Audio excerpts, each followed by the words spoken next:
Hello class, in last lecture we are taken here example based on this dependent and independent event. Now first we take one note and move towards the next point, that probability of B by A is equals to probability of A intersection B divided by probability of A. Since A and B are independent event, therefore probability of B by A is equal to probability of B, and probability of B is equals to A intersection B divided by probability of A. तो ये आपका क्या हो गया, एक और भी आप लिख सकते हैं कि probability of A intersection B is equal to probability of B by A into probability of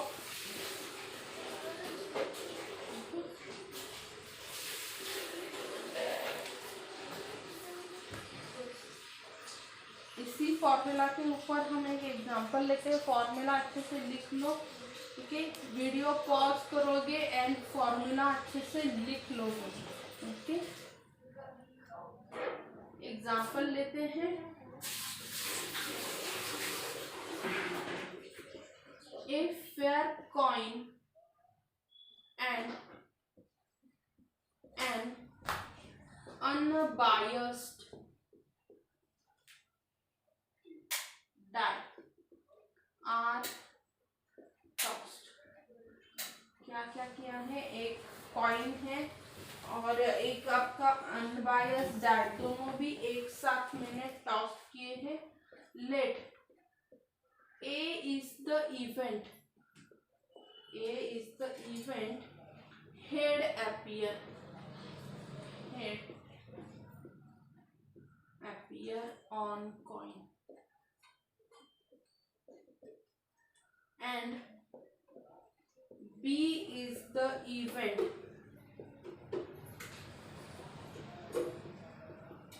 three on the die. Check whether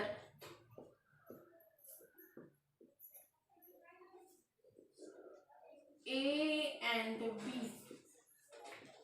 are independent event or not.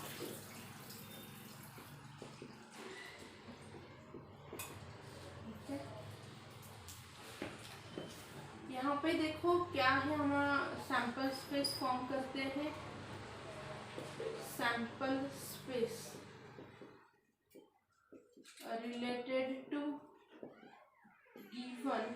देखो हमारा ए जो रहता है, एक फेयर कॉइन के लिए, फेयर कॉइन के लिए क्या हो जाएगा आपका, दो पॉसिबिलिटीज रहती है हेड एंड टेल की, और डाई जो रहता है उसके लिए पॉसिबिलिटीज रहती है 1 2 3 4 5 एंड 6 की। तो यहाँ पे जो सैंपल स्पेस बनेगा, दोनों को एक साथ मैंने किया है ना, तो मैंने जब हेड किया तब 1 रहेगा, जब मैंने हेड किया तो शायद हेड एंड 2 आ जाएगा, हेड एंड 3 आ जाएगा, हेड एंड 4 आ जाएगा, हेड एंड 5 आ जाएगा, या फिर हेड एंड 6 भी आ सकता है, या फिर टेल एंड 1 आ जाएगा, टेल एंड 2 आ जाएगा, टेल एंड 3 आ जाएगा, टेल एंड 4 आ जाएगा, टेल एंड 5 आ जाएगा, या फिर टेल एंड 6 भी आ सकता है। इतनी सारी है आपकी पॉसिबिलिटी। उन्होंने अभी हमें दिया हुआ है कि जब मैं एक इवेंट करती हूँ तो मेरा क्या हो रहा है, हेड आ रहा है। ए का क्या हो रहा है, हेड आ रहा है, मतलब मेरा जो इवेंट ए होगा ना, मुझे पता नहीं टेल का क्या हो जाएगा, ये इसका क्या हो जाएगा, डाई का, पर मुझे कॉइन का पता है कि कॉइन में मेरा हेड ही आ रहा है। तो मैं हेड की सभी पॉसिबिलिटीज लिख देती हूँ कि हेड के साथ कुछ भी आ सकता है, head and 5 and head and 6, okay. और जो बी इवेंट है उसमें क्या हो रहा है कि 3 ही आ रहा है, तो यहाँ पे हेड एंड या फिर टेल एंड 3 दोनों में से कोई भी पॉसिबिलिटीज हो सकती है। मैं अभी ए इंटरसेक्शन बी लेती हूँ, दोनों में कॉमन एक ही है कि हेड एंड 3 कॉमन है, राइट। तो ए की प्रोबेबिलिटी कितनी हो गई, कितने हैं टोटल आपके ए में मेरे टोटल है 6। कितना है मेरा सैंपल स्पेस 12 का है तो 1/2। बी की प्रोबेबिलिटी कितनी है, बी में टोटल है आपके 2, कितने हैं टोटल 6 तो 1/6।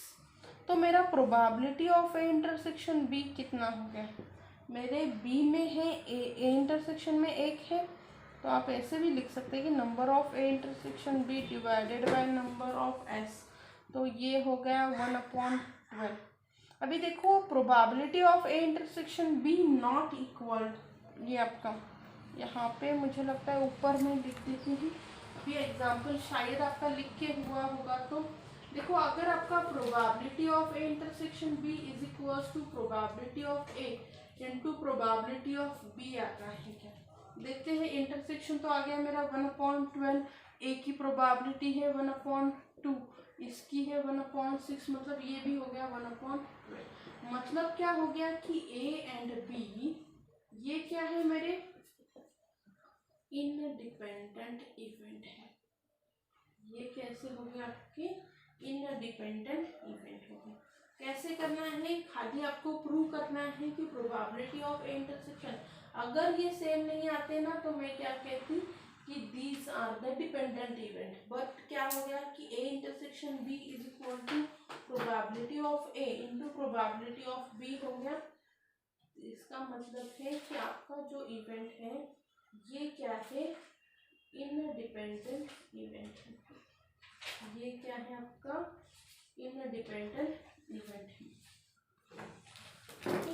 आई think you get the point how we solve this example. Okay, और एक एग्जाम्पल लेते हैं जिससे आपको कंसेप्ट और अच्छे से क्लियर हो जाए। Just rough it.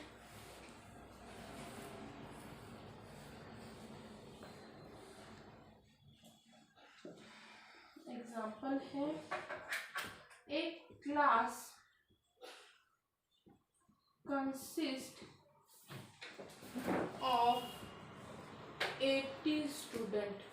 एक class consist of 80 student, 25 of them are girls and 55 boys.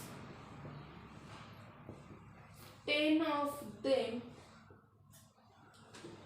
are rich and remaining are poor.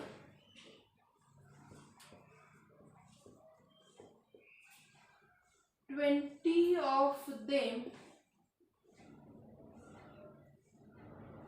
are fair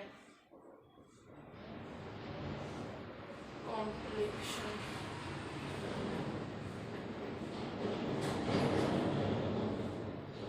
What is the probability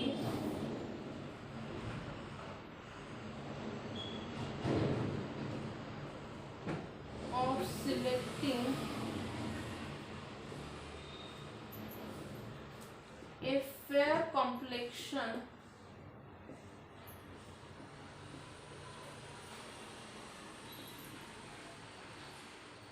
rich girl?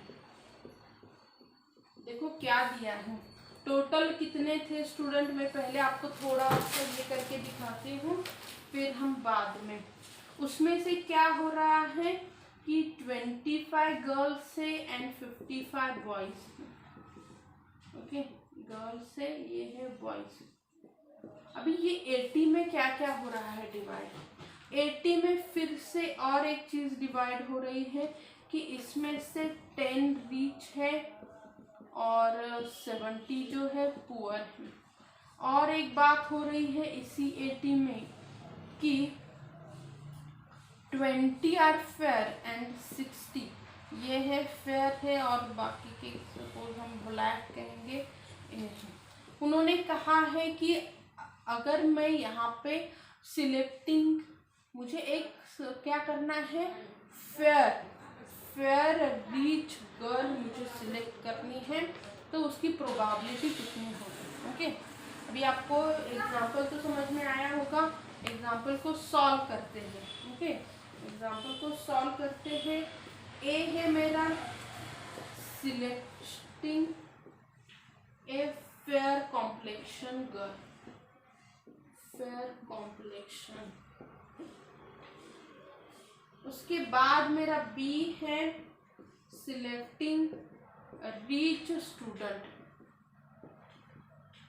Okay, सी है मेरा कि गर्ल होना चाहिए, selecting a girl.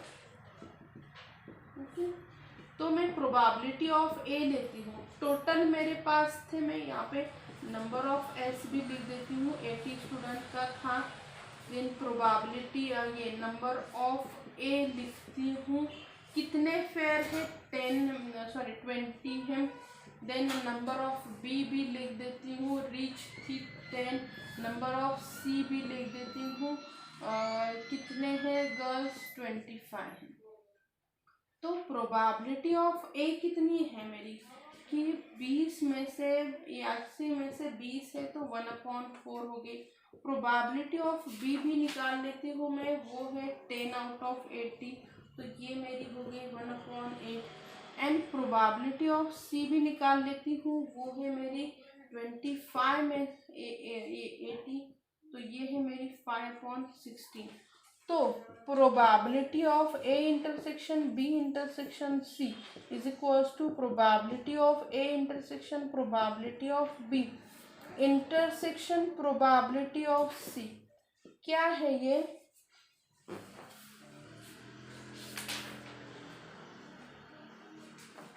1/4 into 1/8 into 5/16, तो ये हो गया आपका 5/5 112। ये उसकी प्रोबेबिलिटी हो गई। And this is the way to solve the exam. Okay, this is the way to solve the example. देखो उन्होंने हमें क्या कही थी, एक fair rich girl find out करने के लिए, तो उसके लिए हमने क्या किया, ये फॉर्मूला यूज किया and get the answer. Okay, तो यू गॉट द पॉइंट, कैसे सॉल्व करना है। बहुत ही इजी, प्रोबेबिलिटी का टॉपिक एक्चुअली इजी रहता है। थोड़ा सा आपको एग्जाम्पल्स को ठीक से रीड करो, you will get the idea. Okay, and formulas थोड़े से कॉन्सेंट्रेट करो। Okay, thank you.